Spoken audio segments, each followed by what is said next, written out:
Men are God's method.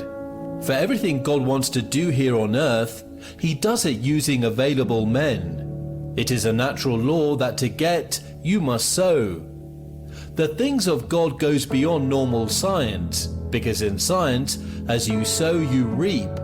But in the programming of God, your little brings much, because that little has been anointed. You have been holding too much to that things, and that is why you haven't received the much you expect from God. You have been so possessive of that which you have, and that is the reason you haven't seen God turn things around for you. Give it to God and see Him turn things around. You might not necessarily see God, but men are the representative of God here on earth. Men are the custodian of the blessing. Men are access to the blessing. Matthew 25:35-36. For I was hungry, and you gave me something to eat.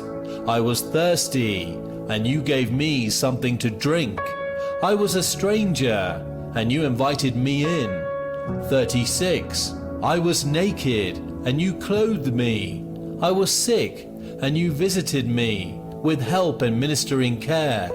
I was in prison, and you came to me, ignoring personal danger. It wasn't God that appeared and was given food, clothed, visited, or ministered to. It is men, and when you do those things to men, when you hand over that thing to men, you're handing it over to someone who represents God, someone formed in the image and likeness of God. Understanding this mystery is the pathway to seeing a turnaround in your life. You hold that little thing to yourself alone and haven't learned the principle of giving your all to God. Until you give your all to God, you can't receive your all. Elijah was on a journey. He was famished, tired, and hungry. He didn't even have a place to stay, and as he walked, he met a widow who was picking firewood to go home and prepare something for her and her son. He walked up to her and told her to bring him water to drink. As she wanted to go, he asked she prepare him bread. She spoke up that she only had a handful of flour for her and her son only. He asked her to make for him first. The woman obliged because she knew he was a man of God. He was God's prophet and God's representative on earth. After preparing little for him, her supply didn't finish until the famine was over. Her single act to give this last thing she had to God's servant, who was the closest God she can see. She entered a season of perpetual supply. When you realize that whatever you do or give is unto God, you won't struggle to hold things to yourself again. Imagine God asking you to give Him that little you have for Him to turn it around for you. You haven't done so because you don't know that men are the system of God. The widow here didn't see God physically, but she saw someone who represented God, and she gave her all, which was little to God, and things turned around for her. Assuming she didn't do that, she might have prepared the meal for her and her son, and after which they would die from hunger. It is your willingness to give to God when you have that little that qualifies you for the big turnaround and big liftings. God doesn't want to bless and lift men who would be selfish in what He has given them. He wants to raise men who would be the channel for others to raise. And as such, your ability to give to men who are representing God when you have little is what shows the state of your heart. God is interested to see your heart, and that is why you need to be able to give that thing to God for you to see a turnaround. Abraham in the Bible has seen trusting God for a son, and after years of waiting, a son came. But that wasn't the end.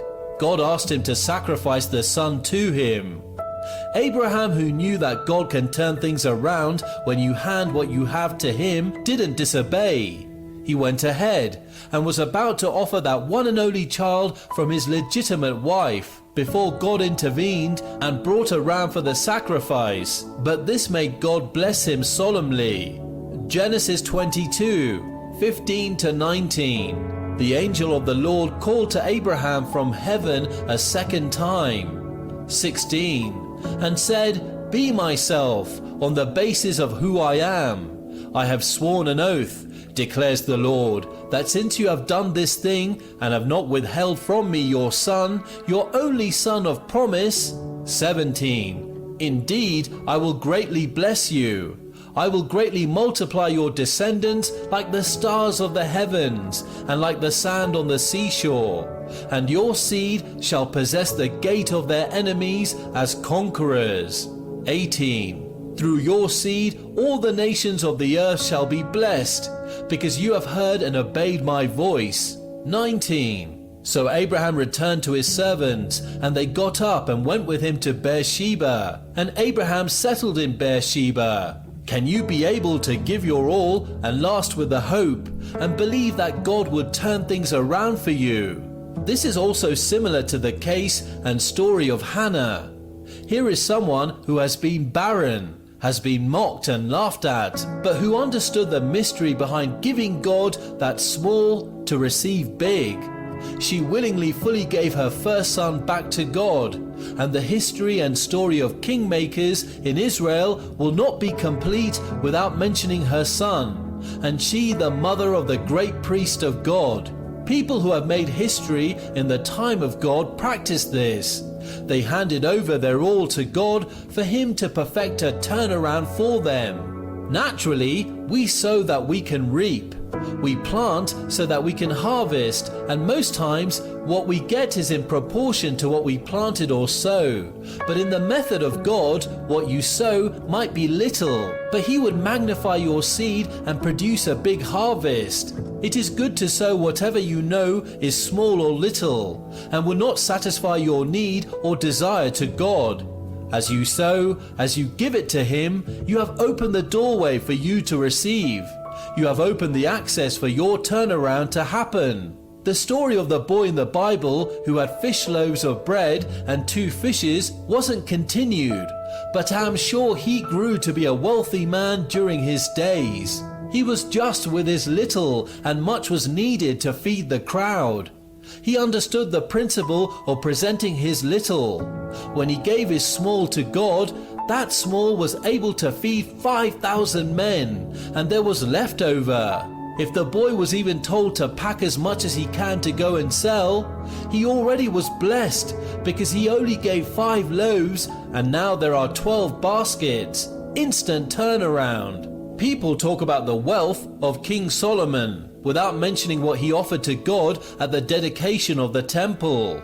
When he wasn't done before him nor after him, and that was what triggered God's blessing. He gave God the all that he had, and that made God turn things around for him and made him the wealthiest and the wisest king of his time.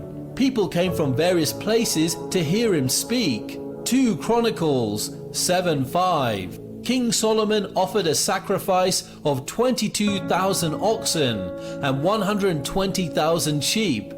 In this way, the king and all the people dedicated God's house. 1 Kings 3:5. In Gibeon, the Lord appeared to Solomon in a dream at night, and God said, "Ask me what I shall give you." He sacrificed all he could get, and God was so moved and appeared and asked him, "What do you want?"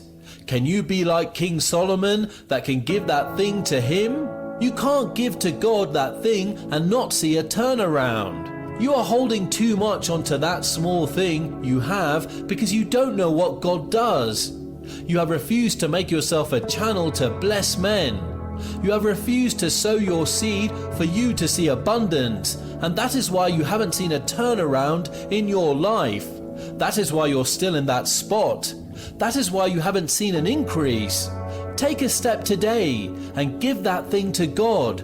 Sow that thing to a fertile ground and see the harvest it would bring back for you. Make yourself a channel of blessing and see how blessed you would become, and see how your life would experience ceaseless inflow.